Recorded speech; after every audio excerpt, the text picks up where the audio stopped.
what we have is an intergovernmental agreement that deals with the entire Orkin property. Then we have an appendix that's attached to that that's specific to some of the things we're doing with Caterpillar.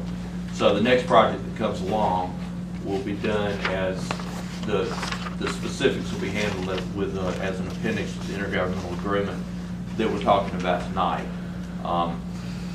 The concept is actually pretty simple. We share cost 50-50, we share revenues 50-50. Whether that comes from water, whether it comes from sewer, franchise fees, which we would not normally get. Any franchise fees that Clarke County is entitled to them on the project, and that would only be on their side of the county line. We get 50% of those. Taxes. I knew I was leaving one out. I couldn't think of it. We share taxes 50-50.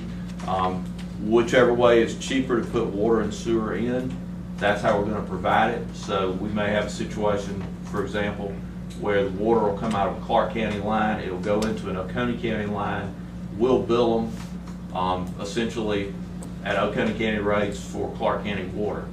But it doesn't matter because we're going to split the cost 50-50.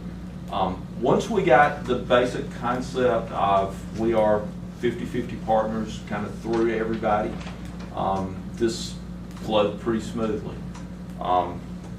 The Caterpillar stuff we've all already talked about.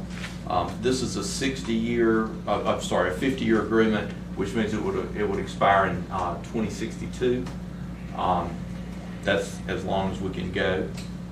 Clarke County's got this in front of them tonight, and on the Caterpillar appendix number 1, if you look through that, you'll just see it has the numbers, the maximum financial obligations that we've incurred, which total $17,600,000 in this, and those are rounded up just for the purposes of this agreement.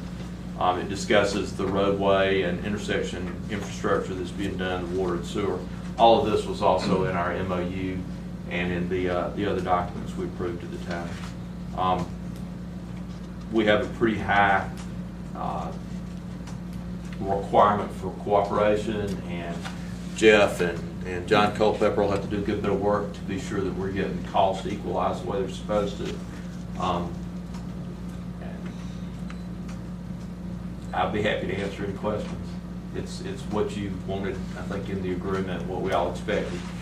And I would just say, and it was not a hard issue to work this out. No, we had details. I want you to mention that also. That's what I was getting to.